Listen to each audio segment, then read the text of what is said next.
Oh man. Well, let's go live here. Try to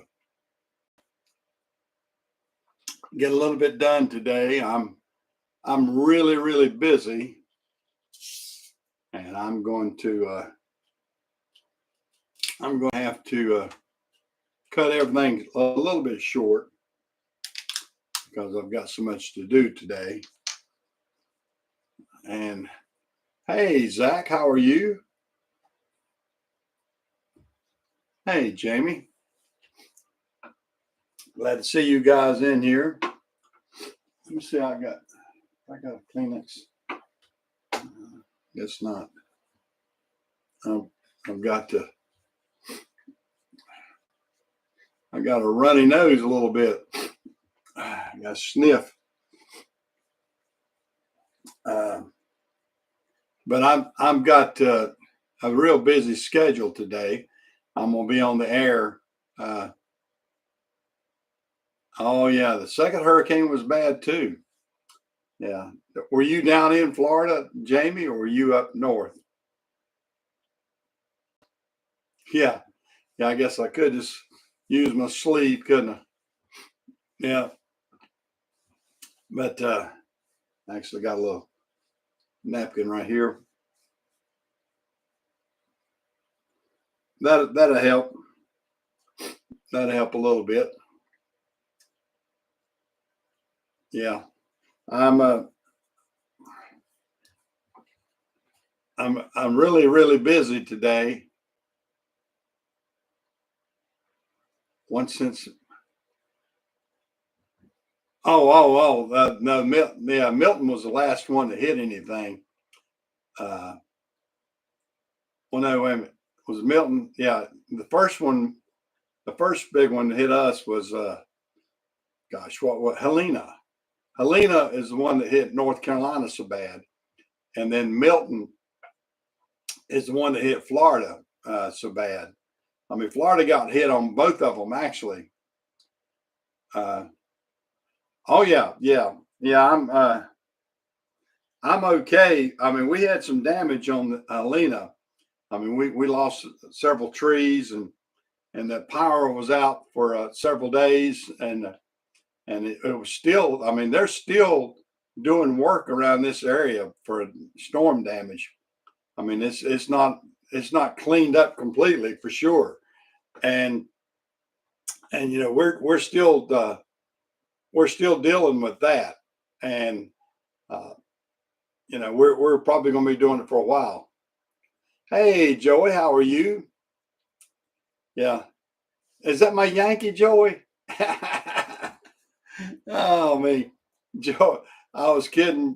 Me and Joey were going back and forth yesterday, and I told him I was going to be on the radio show, and I'd give him a shout out, and he said something about. He said, "Did you call me Yankee?" And I go, "No."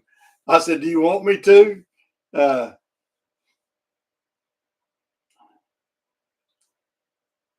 yeah. Harris is still waiting on that phone call from DeSantis. Like DeSantis needs to even include her in that. I mean, she's not the president.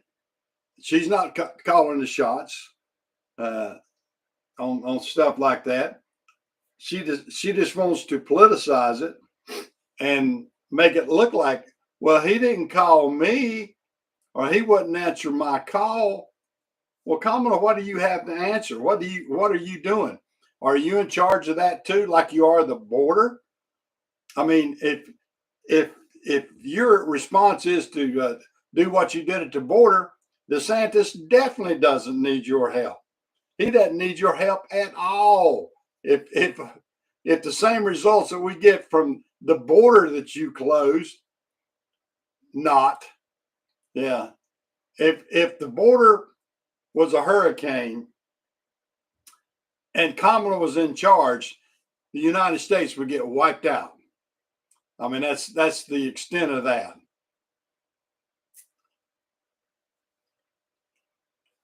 Oh, you work. So you're listening to me. Okay. Well, that means you're not getting to see how pretty I am, Chris. You don't get to see my good looking face this morning. You're just listening. You're listening to my voice, aren't you? Yeah, close to November. We're only about, 27 days away or something.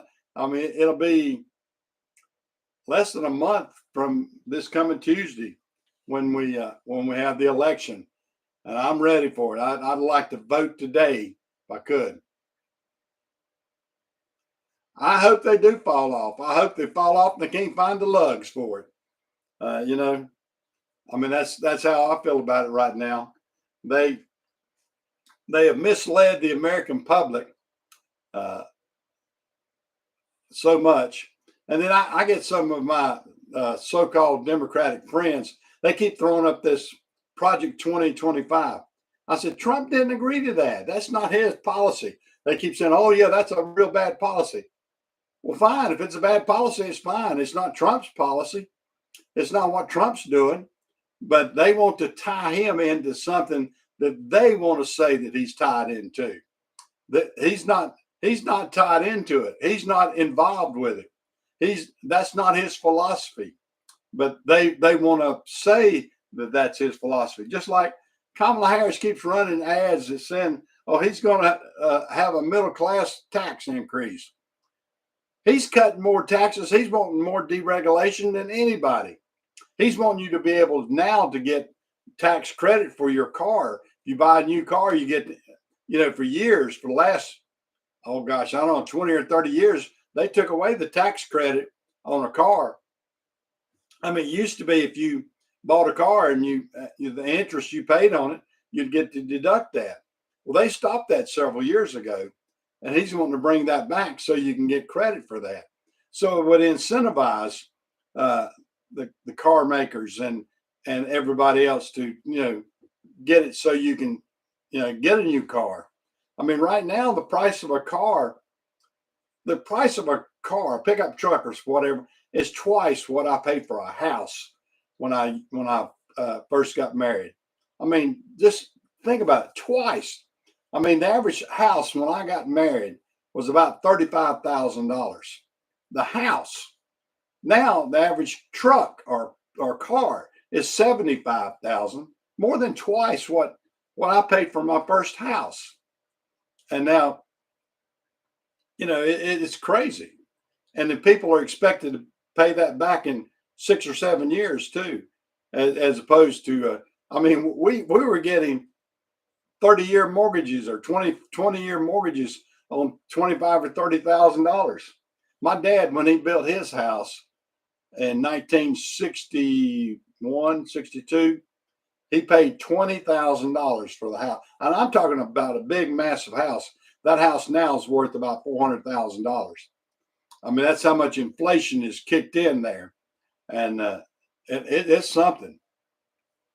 Yeah, I'm really old, Joey. I'm really old.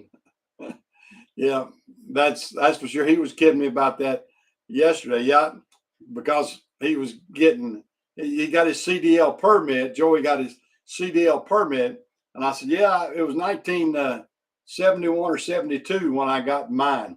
I said, how old were you then? I don't even think Joey was thought of then. Hey, Bull of the Woods, how are you? Yeah, yep, top of the morning. Yeah, I'm trying to get a few things situated here, and I'm up here in my upstairs office. Yeah, that's right, Joey. Yeah, you weren't even thought about. Yeah, I'm going to have to call Joey my little Yankee now because he accused me of calling him a Yankee. He said, "Did you call me a Yankee?" I go, "No, but I will from now on. You just wait and see." Joey's going to be my personal Yankee. Oh Lordy, I don't ever. Of course, everybody ought to be glad to uh, be regional and where you're from. I mean, Yankee's a good term for you because you ought to be proud of that. I mean, that's like Norm Abram had the new Yankee workshop. Oh, officially fall weather. high near 50. Now, where are you calling from? Where are you coming from, Bull of the Woods? What part of the what part of the states or what part of the world? I don't even know where you're from, actually. Yeah, I like to. We got everybody from all over now. Zach is. It's a little past midnight out there where Zach's at right now. Zach's over in Australia. Oh yeah. Norm Abram was talented. I mean, he still is, and he's my age too. To give you the age, you're talking about age. I actually met Norm down here in Charlotte. Talked to him for a little bit. He's 1 year older than me, so he's 74 right now. I'm 73. But at the time, we were in our 30s. I think he was like 37. I was 36 when I met him.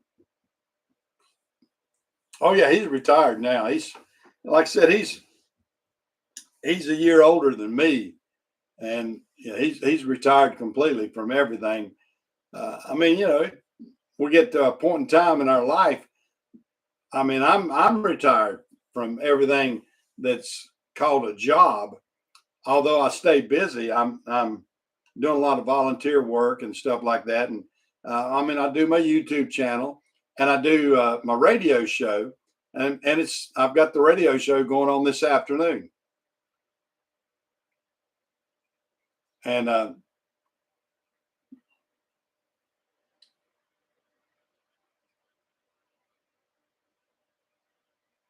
you're a part-time heavy haul driver and business owner. Okay, that's cool. Now, what part? What?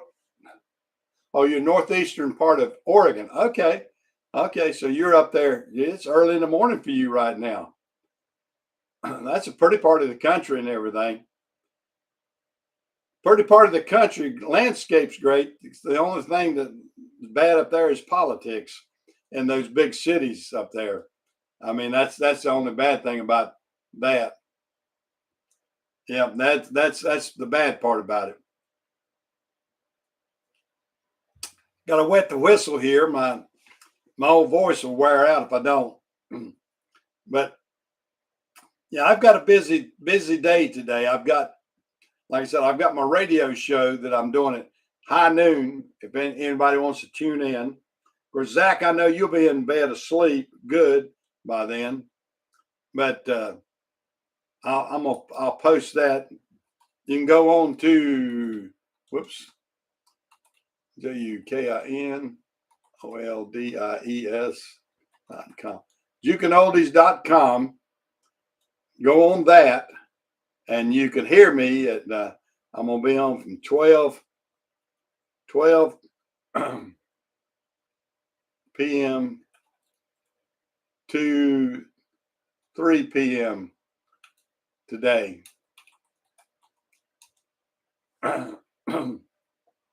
So if you want to click on and go on to that today, you can listen to oldies. And when I talk about oldies, I mean, stuff from the 50s, 60s, and 70s. That's primarily what I play. I throw in a few more modern tunes too, and we play a lot of shag music, and because it's a beach and oldies show is what it's going to be. I'm setting in. It's a beach and oldies.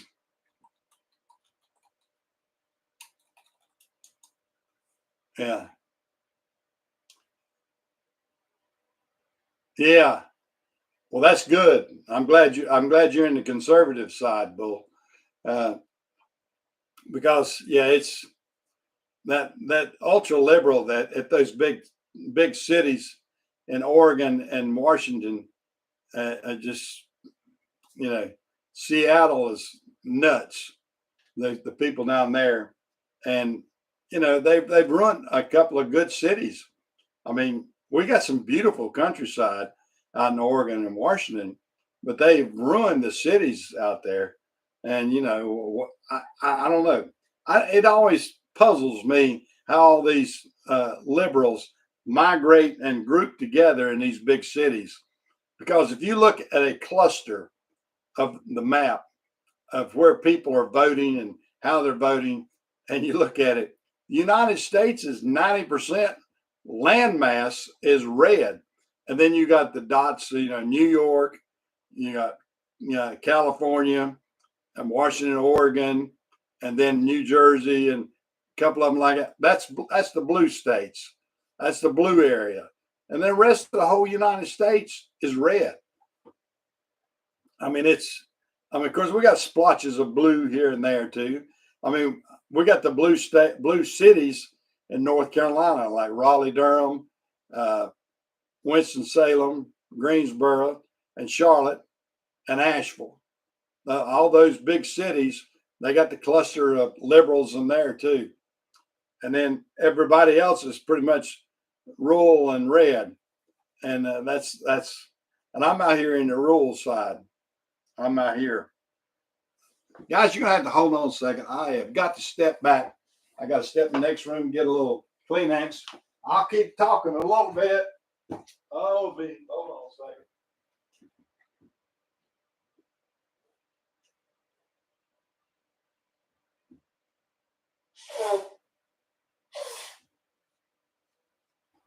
I'm back. I'm coming back. Whew. My nose was running too much. I just had to step next door and get a Kleenex. But I'm back. I'm back and doing better.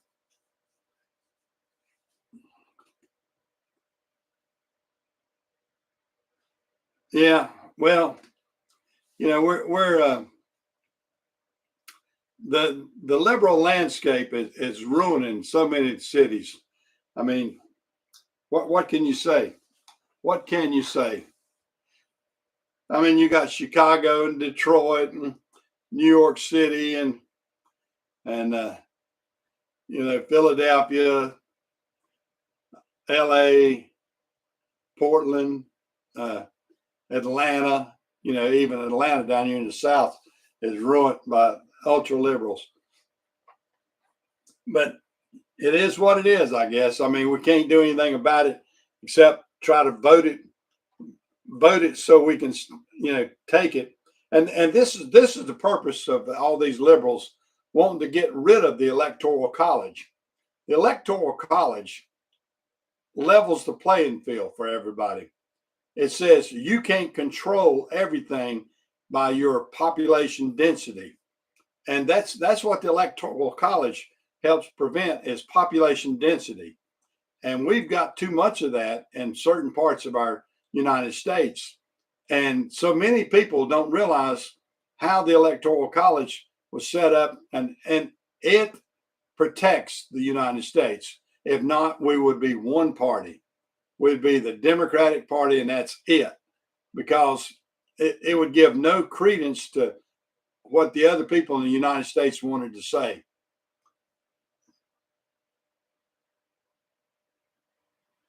Oh, I know it. Yeah. Parts of Asheville is pretty. We used to go up to Grove Park Inn a lot, and Biltmore Estate up there is real pretty. But yeah, you've got the weirdo liberals that have moved into Asheville. I mean, like I said, the blue-haired, wild, crazy people. The cultural movement has moved into Asheville, North Carolina.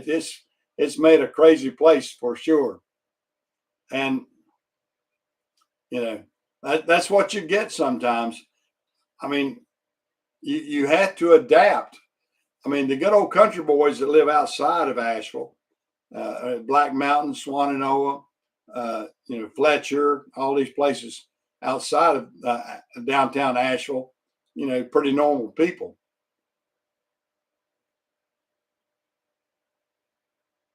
Yeah, they got all kind of crazy things like that.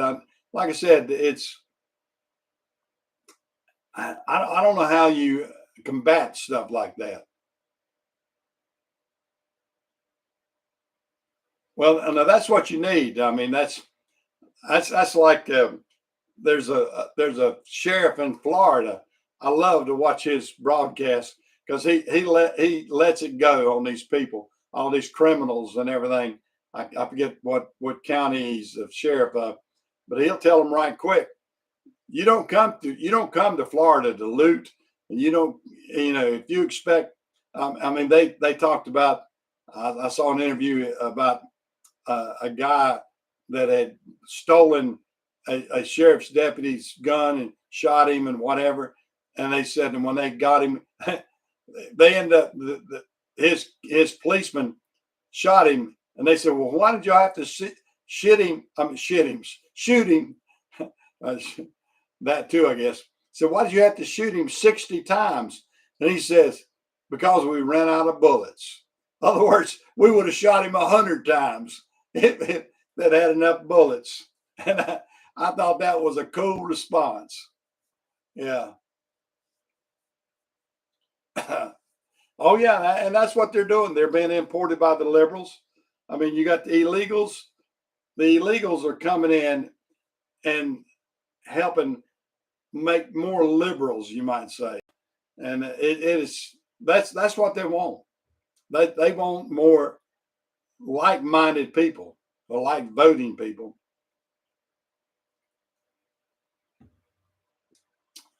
Yeah, they don't want people like Alex Jones telling the truth. Alex Jones, everybody thought he was a nutbag. I mean, he's a little bit on the strange, but I mean, he goes wild at it. But he's got so much more truth than he does wildness about him. He comes off with these what everybody calls conspiracy theories, but then everybody finds out, well, yeah, he was telling the truth. He was ahead of his time, and they don't want to listen to him on these things. I mean, they say, "Oh yeah, he's a nutbag." Yeah, he might have been a nutbag, but he's telling the truth on a lot of things.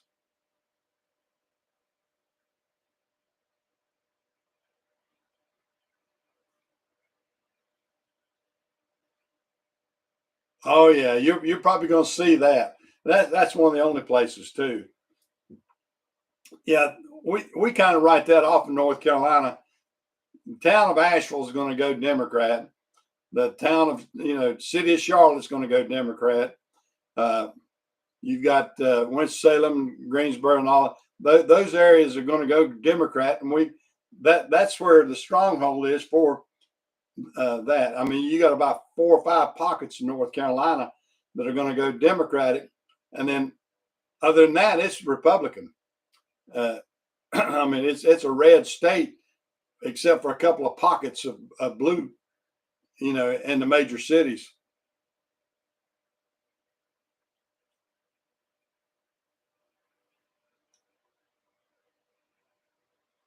Yeah, yeah, they've silenced Alex Jones. I mean, they silent. I mean, they stripped him of every penny he's got almost. I mean, he's still out there fighting, trying to do the best he can. But I mean, they did their job on him. That's for sure. I mean, they sued him to death, just like they tried to do Trump. I mean, that's the same thing they're doing to Trump. They've tried to convict him, sue him, trump up charges on Trump, and all that sort of stuff. And the American public is seeing that, and they see we can't stand to have another 4 years of what we've had with Biden and Harris. I mean, if we do, we're going to go down that hole, something terrible. We're going to go down to where we can't recover.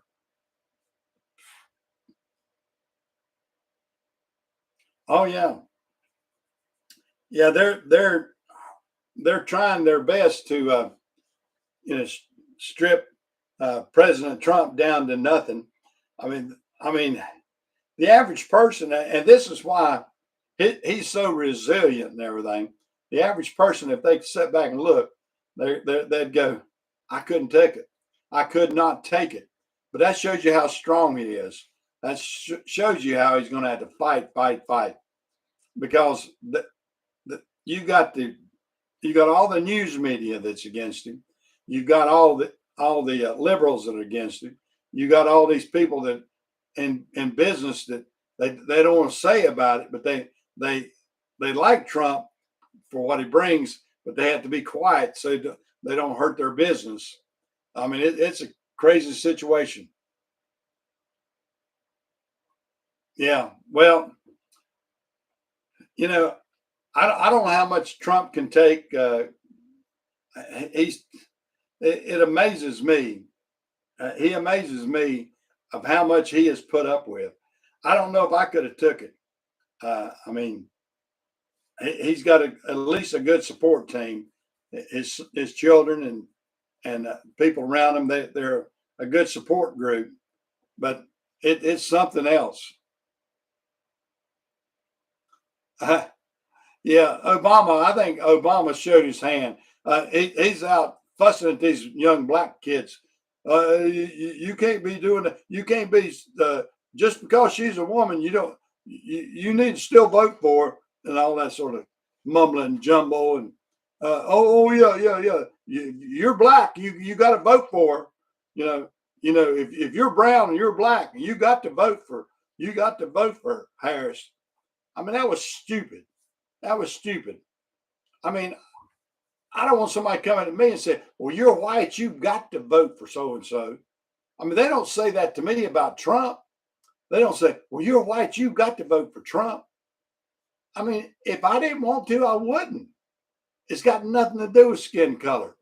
But they are trying to make it skin color. They're trying to make it, the Democratic Party is trying to make it racist. They're saying, well, she's black, so you've got to support her because you're a black man. Don't be and she's a woman, but you still need to support her. I mean, we can't do that, but they're getting away with it. That's I mean, they've got everything turned upside down. Oh, yeah, she's trying to brainwash them. I don't think she's succeeding. I mean, she's definitely putting the money into it and everything. She tries to say something about the Trump's tax. Well, Trump's cutting taxes. She's the one's not going to cut taxes. She's the one with all her policy. I mean, it's quite evident. It's quite evident what she would do. It's already been done to us. Look at the inflation. Look how much your groceries are. Look how much diesel and gas is. It's plain and simple. It's already there. She's already played her cards. Now she's saying, "Oh, those aren't my cards. I don't want that. Don't. That's not me. That's Joe Biden. I had nothing to do with it." When she was the deciding vote on so many things. I mean, it is crazy, crazy.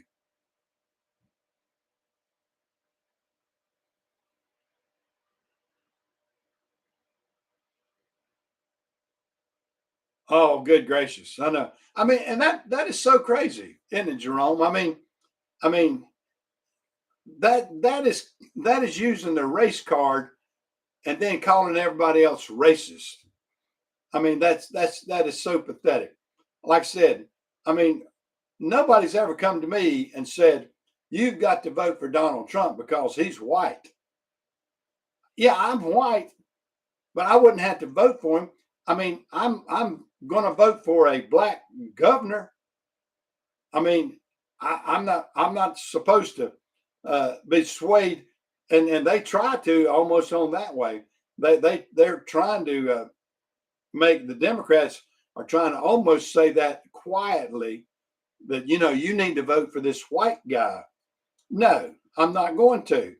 I'm voting for a black governor in North Carolina, and they have tried to run him down. They have tried to drag every trashy thing they can up about him, and he's just a strong black man, and they hate it.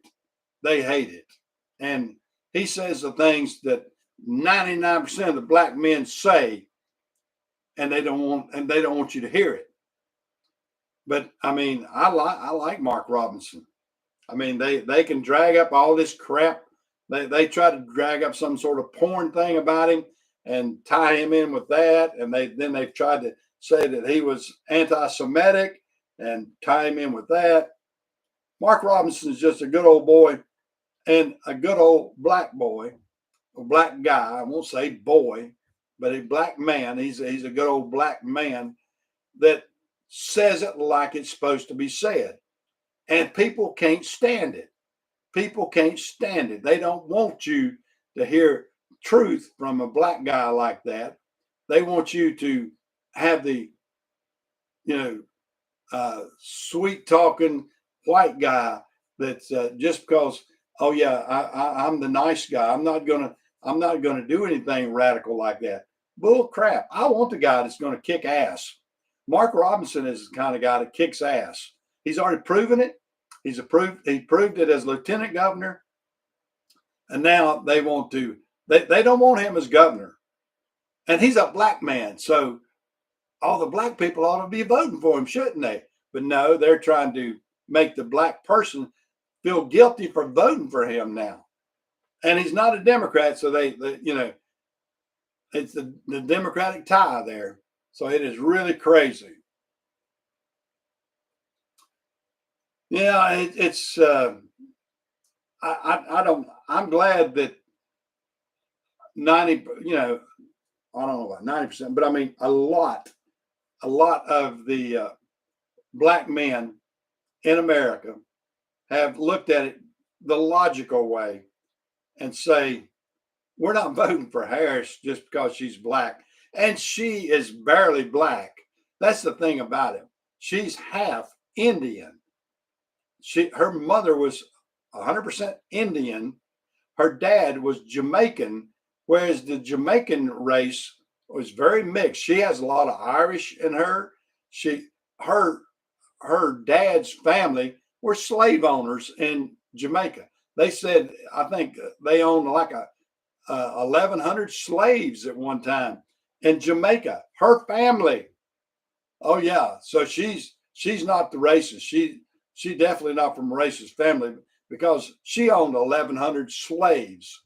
Her family did, and it's crazy. But you know, I mean, it's already proven it. I mean, Candace Owens. If you go back and check Candace Owens, she has gone back and checked her heritage because you know Kamala Harris. She gets in a black neighborhood and oh, she's talking down soul. She's fist bumping. She's everything. Oh yeah, I'm black. I'm black. Well, yeah, she's probably 30 to 40% black. She's not even half. She's not as black as Obama, and Obama's half white. I mean, but you know, and there's a lot, and that's the crazy thing about it. We've got a lot of mixed race out there right now. I have a lot of friends that are mixed race. I have a lot that are black. I have a lot that are mixed race, and we can't be trying to pigeonhole people as just because you got some black in you that you got to vote black. Just because you got, you know, I mean, they can turn it around. Just because you got a little bit of white in you, you need to vote white. How racist would that sound? How racist would that sound if we turned around and said, "Oh no, you're part white, so you got to vote the white vote"? Well, that would be as racist as you could be, and that's what Obama's trying to flip around. I mean, Obama is 50% white. He is 50. His mother is 100% white. His dad was 100% African. His dad was really African American. I mean, he was an African. I don't even know if he was ever a naturalized citizen. But I mean, he is from Africa. But you know, crazy situations, crazy. Oh yeah, she'll change her speech. Kamala changes her speech to she tried to sound Spanish sounding when she was that Univision. She was interviewed by them, and she was sort of nacho sounding, you might say. She tried to sound like she was Spanish, and she ain't Spanish. She ain't got any Spanish in her. I mean, she's probably of the same complexion as a lot of Mexicans, but she ain't Spanish, that's for sure. Well, guys, I've got to get off of here. I've really enjoyed it this morning. We jumped into here and we've done a lot of things, talked about a lot of things, but I've got to get out of here because I've got a lot of things to do for the radio show and a lot of other things to do. I've enjoyed it this morning. Y'all take care. I'll see you next Sunday, and I'm going to get out of here. See you guys. Get out and vote.